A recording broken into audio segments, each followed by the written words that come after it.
जय श्री राधे कृष्ण। मित्रों, आप सभी ने यह तो सुना ही होगा कि सुख और दुख एक ही सिक्के के पहलू होते हैं और हमारे जीवन में लगातार आते रहते हैं और हमें लगता है हमारे जीवन में हजारों समस्याएं और दुख हैं। लेकिन अगर आप वास्तविक तौर पर देखें तो आप इस बात को अच्छी तरह से समझ पाएंगे कि हमारे जीवन में केवल एक ही दुख होता है और वह दुख क्या है वह हम इस कहानी के माध्यम से आज जानेंगे और उस दुख का क्या समाधान है वह भी हम इस कहानी में जानेंगे। तो आप सभी से मेरी विनती है कि आप इस कथा में अंत तक जरूर बने रहिएगा। तो कथा का श्रवण करते हैं।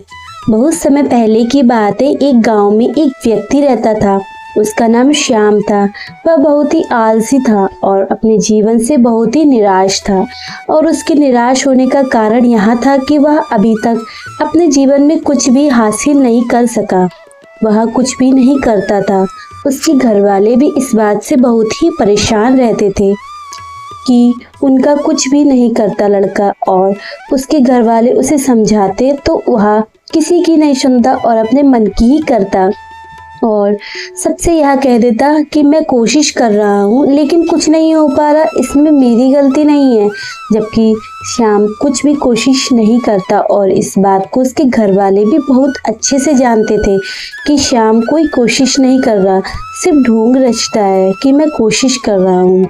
उसके घर वाले उसे समझाते कि तेरे सारे दोस्त नौकरी कर रहे हैं, कोई अपना व्यापार खोले बैठा है तो कोई कुछ कर रहा है, तू भी कोई अच्छी नौकरी कर ले। लेकिन वह उनकी एक नहीं सुनता था। उनके घर वाले उसके दोस्तों का बार बार उसे उदाहरण देते लेकिन वह किसी की एक ना सुनता और उसे कोई फर्क भी नहीं पड़ता। और जब कभी उसके दोस्त भी उससे मिलते थे तो वह भी अपनी बढ़ चढ़कर बड़ाई करते थे। और जब श्याम से पूछते कि तुम क्या कर रहे हो तो श्याम कुछ नहीं बता पाता और शर्म महसूस करता कि वह कुछ नहीं करता और वह सभी से हमेशा केवल एक ही बात कहता था कि मैं कोशिश कर रहा हूँ। लेकिन उसकी कोशिश का कोई भी फल किसी को नजर नहीं आता था। देखते ही देखते बहुत समय बीत गया लेकिन श्याम अपनी जिंदगी में कुछ भी नहीं कर पाया और अब तो वह अपना मुंह छुपाकर घूमता था ताकि उसे कोई देख ना ले और पूछ ना ले कि तुम क्या करते हो, जिस कारण वह अब किसी के सामने तक नहीं जाता। धीरे धीरे उसका मन भी दुखी रहने लगा और उसके मन में एक दिन यह विचार उत्पन्न हुआ कि उसके हाथ में कुछ नहीं है, वह क्या कर सकता है, कुछ नहीं। और यह सोचकर वह रोने लगा और सारा दोष भगवान को देने लगा और फिर अपने आंसू पोंछकर और मुंह छुपाकर घर से बाहर निकला। तभी उसने रास्ते में जाते जाते देखा कि एक बौद्ध भिक्षु लोगों को प्रवचन दे रहे हैं और भगवान को दोष और वह भिक्षु लोगों को प्रवचन दे रहे हैं और प्रवचन में वह दुख की बातें कर रहे हैं।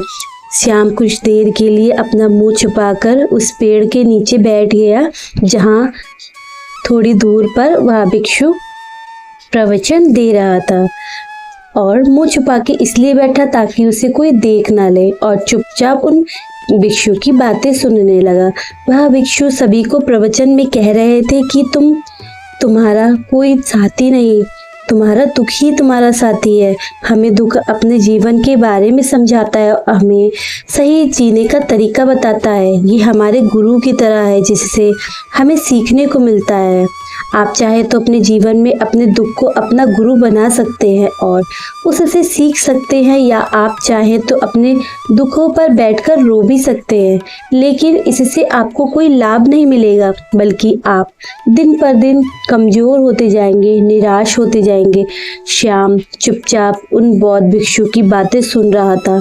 जैसे ही उपदेश खत्म हुआ, श्याम बौद्ध भिक्षु के पास पहुंच गया और उन्हें प्रणाम करते हुए कहता है, महात्मा जी, आप कुछ देर पहले दुख को गुरु बता रहे थे। आप कह रहे थे कि दुख से हमें कुछ सीखना चाहिए, हमें उन्हें अपना गुरु बनाना चाहिए। ऐसा क्यों? लेकिन मैं तो अपने दुखों से बहुत परेशान हूँ, अपने जीवन से बहुत परेशान हूँ। मैं अब तक जो दुख झेल रहा हूँ, मुझे तो कभी ऐसा प्रतीत नहीं हुआ कि मेरे दुख मुझे कुछ सीख दे रहे हैं। बल्कि मुझे तो ऐसा लगता है कि वह मुझे पीड़ा दे रहे हैं, तकलीफ दे रहे हैं। मेरे पीड़ा बहुत भयंकर है। मुझे ऐसा लगता है कि इसके बाद मेरा जीवन भी समाप्त हो जाएगा, इसके बाद हमें कुछ नहीं मिलने वाला, और यहाँ तक कि हमें मृत्यु हुई है उसके सामने भी हमें कम लगती है। जब लोग मुझे ताने मारते हैं, लोग कहते हैं कि तुम क्या कर रहे हो, तो मन को बहुत ठेस पहुँचती है और मैं उनसे कुछ नहीं कह पाता। श्याम की यह सारी बातें बौद्ध भिक्षु बहुत ही ध्यान से सुनता है और श्याम से कहता है, बेटा तुम्हें क्या दुख है और तुम दुख के बारे में ऐसी बातें क्यों कर रहे हो। तो श्याम अपनी बीती हुई सारी बातें उन बौद्ध भिक्षु को बता देता है और कहने लगता है, महात्मा जी क्या आपके पास मेरे दुख का कोई समाधान है। तब श्याम की बातें सुनकर बौद्ध भिक्षु श्याम की तरफ मुस्कुराने लगे और श्याम से कहते हैं, बेटा जब तुम्हारे जीवन में असली दुख आए तब तुम मेरे पास आ जाना, तब मैं उस दुख का समाधान अवश्य करूँगा। तुम्हें अवश्य बताऊँगा कि दुख से कैसे निकला जा सकता है। उन बौद्ध भिक्षु की बातें सुनकर श्याम अचरज में पड़ गया और उसे समझ नहीं आ रहा था कि अब वह क्या करे। अब तक जो उसने दुख झेला है वह असली दुख नहीं है। उसने जो पीड़ा अब तक झेली है तब क्या वो असली पीड़ा नहीं थी। आगे वह मन ही मन अपने आप से कहता है, मुझे मेरे अपने नहीं समझ पाए तो यह बौद्ध भिक्षु मुझे क्या समझेंगे। इतना सोचकर वह वहाँ से चले जाता है और सभी लोगों के ताने सुन सुनकर श्याम बहुत थक चुका था, निराश हो चुका था और उसने फिर एक निर्णय लिया कि अब वह कुछ करके दिखाएगा। उसने अपने पिता से थोड़ा सा धन लिया और व्यापार शुरू किया।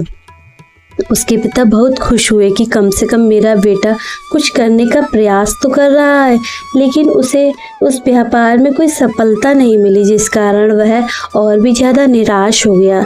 अब उसे यह समझ नहीं आ रहा था कि वह क्या करे, किस तरह से अपने व्यापार को आगे बढ़ाए। तभी उसके पिता ने उससे कहा, बेटा कोई बात नहीं, इसी तरह से प्रयास करते रहो, आज नहीं तो कल सफलता तुम्हें अवश्य मिलेगी।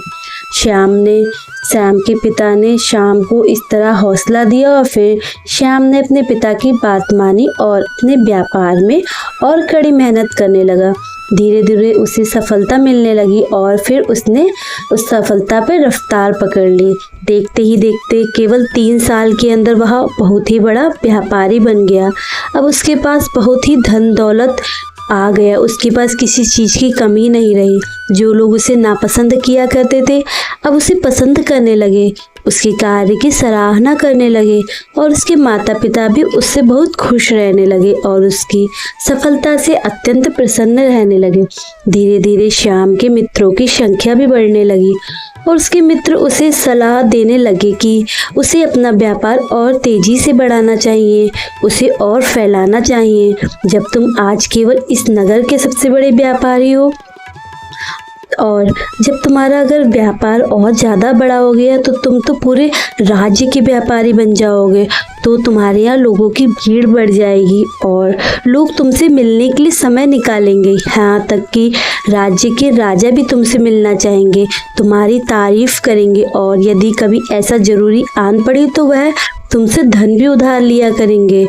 श्याम को अपने दोस्त की यह बात बहुत पसंद आई और श्याम ने सोचा कि मेरे मित्र सही कह रहे हैं, मुझे अपने व्यापार को और आगे बढ़ाना चाहिए और फैलाना चाहिए, तभी तो हर कोई मेरे बारे में जान सकेगा, हर कोई मुझे पहचान सकेगा।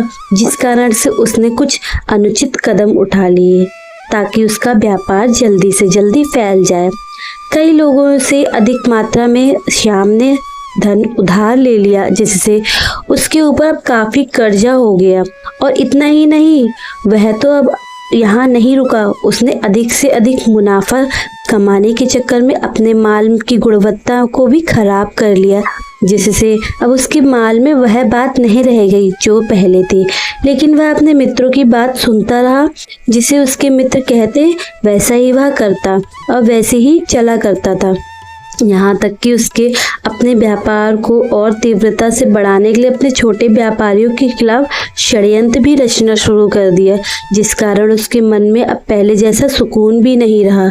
अब रात में उसे नींद भी नहीं आती थी। वह केवल एक ही विचार में लगा रहता था कि किस तरह से उसका व्यापार पूरे राज्य में फैल जाए और वह राज्य का सबसे बड़ा व्यापारी बन जाए, जिस कारण वह दिन रात इतनी मेहनत में लगा रहा और कि उसका व्यापार जल्दी से बड़ा हो जाए। हालांकि उसके पास अब सब कुछ था, धन दौलत, अच्छा घर मकान, सभी सुख सुविधाएं, लेकिन उसके बावजूद भी वह उन चीज़ों का लाभ नहीं उठा पा रहा था, क्योंकि उसका पूरा ध्यान तो केवल उसके व्यापार को और भी उन्नति दिलाने में लगा रहता था।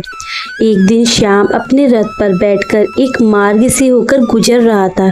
तभी रास्ते में उसने उन्हें बौद्ध भिक्षु का आश्रम दिखा और बौद्ध भिक्षु के पास वह जाकर उन्हें प्रणाम करता है और कहता है, महात्मा जी, मेरे जीवन में कोई असली दुख आए तो अब मैं आपके पास आऊँ। आपने मुझसे ऐसा कहा था ना, इसलिए मैं आज आपके पास आया हूँ, क्योंकि मेरे जीवन में बहुत दुख है।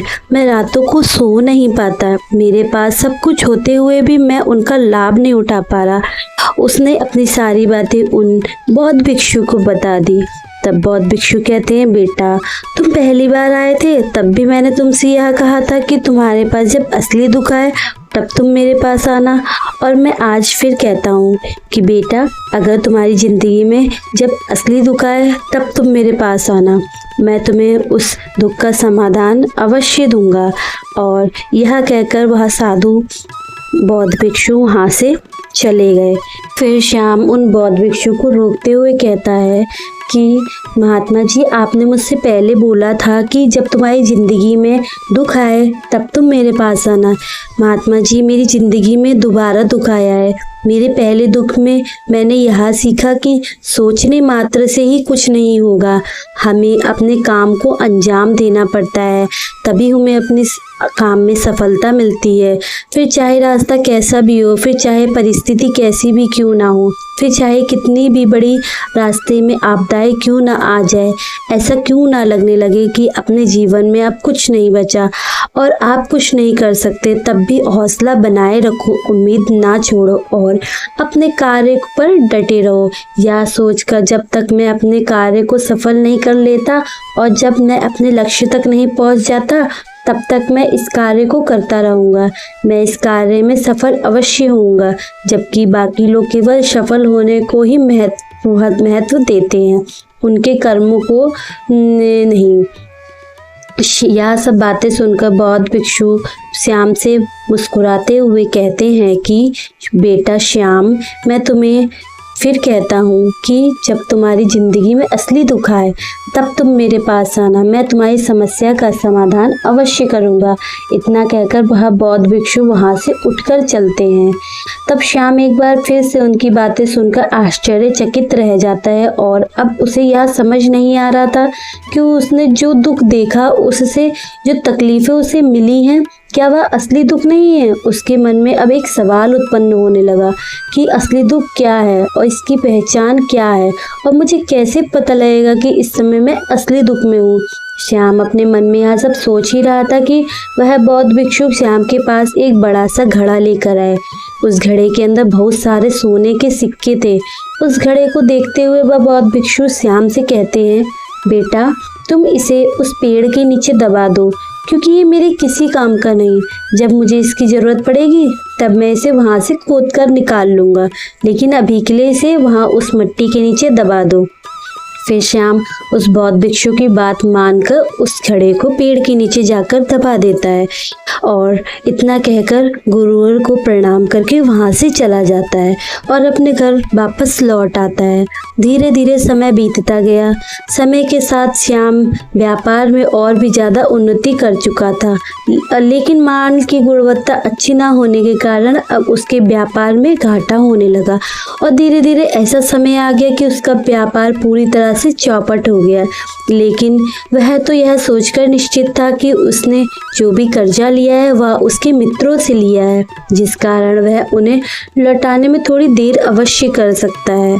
वह यह तो सोच ही रहा था कि उसके मित्र उसके बुरे में साथ देंगे, लेकिन श्याम के मित्र ही श्याम के सबसे बड़े दुश्मन निकले। उन्होंने ही सबसे पहले अपना कर्जा श्याम से मांग लिया। तब श्याम को एहसास हुआ कि कोई भी अपना नहीं है। उसके मित्रों से कर्जा लौटाने के लिए उसने अपने मित्र से थोड़ी मोहलत मांगी, लेकिन श्याम के किसी भी मित्र ने उसे कर्ज लौटाने के लिए थोड़ी सी भी मोहलत नहीं दी, बल्कि उन लोगों ने श्याम को जान से मारने की धमकी दे दी। अपने मित्रों के मुंह से यह सब बातें सुनकर श्याम बहुत ही आश्चर्यचकित हो गया। वह जो कुछ सोच रहा था वो सब उल्टा हो गया। जिस व्यापार के चलते उसने इतने मित्र बनाए, व्यापार के चलते उसने इतने दोस्त बनाए, इतने शुभचिंतक बनाए, वह सब उससे दूर जाने लगे। हर कोई उससे पीछा छुड़ाना चाहता था, कोई भी उसका साथ नहीं देता था। धीरे धीरे उसकी सारी संपत्ति नीलाम हो गई। अब उसके पास कुछ नहीं बचा। अब वह सड़क पर आ गया। उसने हार मानकर अपने माता पिता से कहा, पिताजी मेरी मदद कर दीजिए, मेरे ऊपर बहुत कर्जा हो गया है, मुझे उसे लौटाना है, कृपया करके मुझे थोड़ा सा धन दे दीजिए।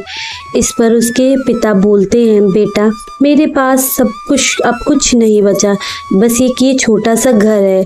अगर यह घर भी हम बेच देंगे तो तुम्हारी माँ और मैं कहाँ रहेंगे? हम तो अब दर दर की ठोकरें खाने के लिए मजबूर हो जाएंगे, सड़कों पर हम भीख मांगेंगे। अब हमारे पास केवल एक यही संपत्ति बची है, इसलिए मैं तुमसे क्षमा मांगता हूँ बेटा। अपने माता पिता के मुंह से यह सुनकर श्याम चुपचाप वहाँ से चला गया और मन ही मन वह सोचने लगा कि मेरे पास अब कुछ नहीं बचा, जो था वह सब लुट गया, बर्बाद हो गया। अब मैं जीकर क्या करूँगा? अब मेरे पास केवल एक ही रास्ता है जिससे मैं अपने कर्जदारों से अपना पीछा छुड़वा सकता हूँ। यह सोचता हुआ वह एक ऊंची पहाड़ी की ओर निकल पड़ा और उस पर चढ़ता ही जा रहा था कि तभी उसे उस बौद्ध भिक्षु ने कहा था कि असली दुख जब तुम्हारी जिंदगी में आए तब तुम मेरे पास आना। और वह यह सोचकर श्याम उस एक उम्मीद के लहर उठी और तुरंत ही उन बौद्ध भिक्षु के पास पहुंच गया और उन्हें प्रणाम करके उनकी अपने ऊपर बीती हुई सारी बातें उनको बताने लगा और कहने लगा, महात्मा जी आपने कहा था जब मेरे ऊपर असली दुख आए तब आप उसका समाधान अवश्य करेंगे। तब बौद्ध भिक्षु उस श्याम से कहते हैं, बेटा मैंने ये कहा था कि जब तुम्हारी जिंदगी में असली दुख आए तब तुम मेरे पास आना, मैं तुम्हें उसका समाधान अवश्य दिलाऊंगा। अब श्याम का सब्र का बांध टूट गया और उसने उस बौद्ध भिक्षु से कहा, महात्मा जी अगर असली दुख क्या है? क्या मैंने आज तक जो झेला है वह तकलीफें झेली ही हैं? क्या वह असली नहीं है? क्या इसे दुख नहीं कहते? तभी बौद्ध भिक्षु श्याम से कहते हैं, बेटा पहले तो मुझे यह बताओ कि तुमने अपने दुख से क्या सीखा। इसका जवाब देते हुए श्याम उन बौद्ध भिक्षु से कहता है, महात्मा मैंने ये सीखा कि जो लोग तुम्हारी तरक्की में तुम्हारा पीछा करते हैं, तुम्हारे साथ जुड़ने लगते हैं, वो ही तुम्हें धोखा देते हैं, क्योंकि ऐसे लोग बुरे समय पर तुम्हारा साथ नहीं देने वाले बल्कि तुम्हारा फ़ायदा उठाने का ही प्रयास करेंगे। इसलिए ऐसे लोगों पर भरोसा ना करके जो लोग तुम्हारी असफलता के समय, तुम्हारे बुरे समय पर तुम्हारे साथ खड़े हैं, वही तुम्हारे असली मित्र हैं और वही तुम्हारे साथ हमेशा रहेंगे। और ऐसे लोगों को तुम्हें जल्दी नहीं खोना चाहिए। और ऐसे लोग क्योंकि बहुत ही कम मिलते हैं और जिन्हें ऐसे लोग मिलते हैं उन्हें हमेशा उनकी कद्र करनी चाहिए। आगे श्याम उन बौद्ध भिक्षु से कहता है, जब तुम कोई कार्य कर रहे हो और उसे पूरी ईमानदारी से करो, धैर्य रखो, लालच ना करो और अपने लक्ष्य तक पहुंचने के लिए कोई षड्यंत्र ना करो, क्योंकि ऐसा करने से तुम्हारे साथ बहुत बुरा हो सकता है और तुम्हें हमेशा नुकसान ही होगा।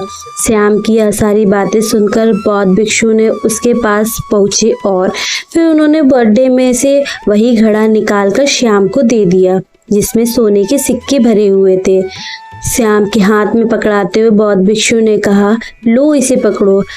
जब तुम्हारी जिंदगी में अब फिर से असली दुख आए तब तुम मेरे पास आना, मैं उसका समाधान अवश्य करूँगा। फिर श्याम अपने हाथों में उस सोने से भरे घड़े को देखकर मन ही मन राहत की सांस लेता है कि चलो अब थोड़ी सी मदद अवश्य हो जाएगी। मैं इससे अपने मित्रों का कर्जा चुका सकूंगा और एक नया व्यापार भी प्रारंभ कर सकूंगा। और फिर उसने उन बौद्ध भिक्षु को प्रणाम किया, उनका धन्यवाद दिया और वहां से चल पड़ा। श्याम ने उन सिक्कों से सभी का कर्जा लौटाया और एक बार फिर से नया व्यापार शुरू कर दिया। वह व्यापार बहुत छोटा था, लेकिन वह उसमें फिर से तरक्की करने लगा अपनी लगन ईमानदारी के साथ। और फिर देखते देखते वह फिर से एक बहुत बड़ा व्यापारी बन गया। लेकिन अब फिर से उसके ऊपर दुख के पहाड़ टूट पड़े। क्यों? क्योंकि उसके माँ बाप की भी मृत्यु हो गई। अब वह अपने माँ बाप की मृत्यु से बहुत ही दुखी रहने लगा। उसके मन में बहुत ही गहरा आघात पहुंचा। जब आखिरी बार वह उन्हें देख रहा था तो उसके मन में हजारों सवाल उत्पन्न होने लगे। वह अपने घर लौटकर आया और उसने देखा जिस संपत्ति के लिए वह हमेशा लड़ते झगड़ते रहता था, आज उसकी देखभाल करने के लिए उसके माता पिता क्या कोई भी नहीं है।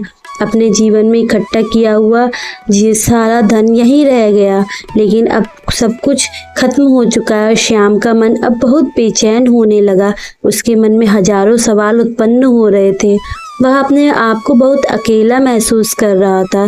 फिर उसे तुरंत याद आया उस बौद्ध भिक्षु की बात। वे तुरंत ही भाग कर उन भिक्षु के पास पहुंच गया और देखते ही देखते उनसे सारी बात कह डाली। और फिर बौद्ध भिक्षु ने श्याम से कहा, बेटा बस यही बात है, मुझे सब कुछ सही से बताओ कि तुम पर अब क्या दुख आन पड़ा। तब श्याम ने कहा, नहीं गुरुदेव, अब तो सब ठीक है, लेकिन आज मेरे माता पिता की मृत्यु हो गई और मैं बहुत अकेला महसूस कर रहा हूँ। मैं बहुत दुखी हूँ, मेरा मन बहुत उदास है, मैं बहुत खाली सा महसूस कर रहा हूँ, मेरे मन में बहुत ही अकेलापन है। तब बौद्ध भिक्षु श्याम से कहते हैं, बेटा इसमें दुखी होने वाली क्या बात है, यह तो जीवन है, एक दिन सभी को यहाँ से जाना है। यहाँ पर कोई रहने नहीं आया है, यहाँ तो हर कोई आया है तो उसकी मृत्यु भी उसे प्राप्त अवश्य होगी। और मृत्यु कब आएगी कब नहीं यह किसी को नहीं पता। तुम्हारी कल भी मृत्यु हो सकती है, आज भी हो सकती है और अभी भी। यह सब सुनकर श्याम आश्चर्यचकित रह गया। उसने उस बौद्ध भिक्षु से कहा, महाराज जी आप यह क्या कह रहे हैं? मैं तो अभी जवान हूँ, मुझे तो अभी पूरी उम्र जीना है, मैं और जीना चाहता हूँ, कुछ करना चाहता हूँ, और आप कह रहे हैं कि मेरी मृत्यु कभी भी आ सकती है। इस पर वो बौद्ध भिक्षु श्याम से कहते हैं, बेटा भ्रम में मत रहना, क्योंकि मृत्यु यह सिर्फ बूढ़े लोगों को नहीं आती, बूढ़ों के सामने तो उनके कई जवान बच्चे तक मर जाते हैं। मृत्यु कभी किसी की उम्र देखकर नहीं आई और ना ही किसी को बताकर आई है कि मैं आ रही हूँ। उन बौद्ध भिक्षु के मुंह से यह सारी बातें सुनकर श्याम और भी ज्यादा बेचैन हो गया और वह चुपचाप वहां से चल दिया। उसके मन में यह खालीपन अब भी वैसा ही था। वह अब भी अपने आप को बहुत अकेला महसूस कर रहा था। उसके बाद से उसका मन उसके व्यापार में भी नहीं लगता। जब भी वह कोई कार्य करता तो उसके मन में ढेर सारे प्रश्न उठने लगते। वो क्या कर रहा है, उसके क्या करना है और उसके क्या कार्य में मन क्यों नहीं लग रहा है। अब एक और प्रश्न उसके मन में उत्पन्न हो गया, क्या हम यहाँ पर केवल इसलिए आते हैं कि इस जीवन को भोगने के लिए आते हैं? एक दिन मृत्यु को प्राप्त हो जाएंगे, यह सब भोगने आते हैं। वह यह सब समझ नहीं पा रहा था कि जीवन का असली मतलब क्या है। उसने कई विद्वानों से पूछा, अपनी तकलीफ के बारे में उन विद्वानों को बताया, हर तरह से जो मुमकिन हो सकता था खोजबीन की, लेकिन उसे कोई उसका जवाब नहीं दे पाया।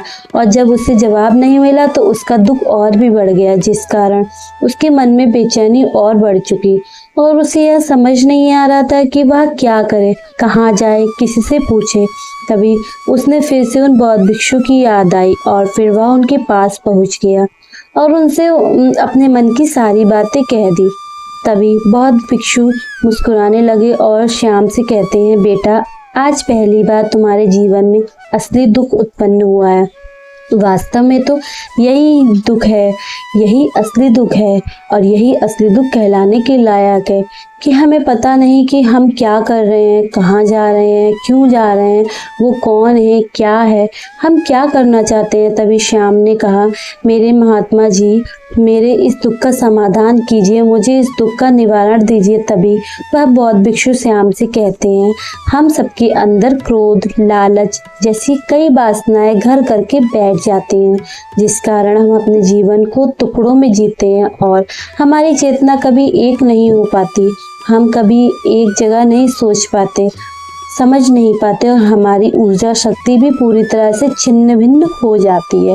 और आजकल के दौर में हमारे पास तो इतना समय तक नहीं कि हम हर पल हम अपने जीवन का एक पल निकाल कर अपने आप को समझ सके कि वास्तविक तौर पे हम क्या है। हर कोई यहाँ पर अपने जीवन पर केवल दुख दुख दुख चिल्लाता है, उसका समाधान निकालने की हर मुमकिन प्रयास करता है, लेकिन जिसे हम दुख समझते हैं वह तो केवल एकमात्र परिस्थिति है जिसको हम दुख समझने लगते हैं। और जैसे ही हम एक परिस्थिति से निकलते हैं, तुरंत ही हमारे सामने दूसरी परिस्थिति आ जाती है जिसमें हम फंसकर रह जाते हैं। जिस प्रकार हम पहली समस्या का सामना करते हैं, उसी प्रकार दूसरी समस्या का भी सामना कर लेते हैं। और जब हम इन परिस्थितियों से हार मान लेते हैं तो तब हमें लगता है कि अब कोई रास्ता नहीं बचा। तब हमारे सामने सिर्फ एक ही रास्ता नजर आता है और वो है केवल मृत्यु का। मृत्यु, लेकिन यह समाधान नहीं है उस परिस्थिति का, यह कोई रास्ता नहीं है। इसलिए यदि आप सचमुच अपनी परिस्थितियों, समस्याओं का समाधान चाहते हो तो आप अपने आप को इकट्ठा करना सीखो और अपने मृत्यु से पहले अपने आप को पहचानो, अपने आप को जानो, अपने आप को बिखरने से रोको।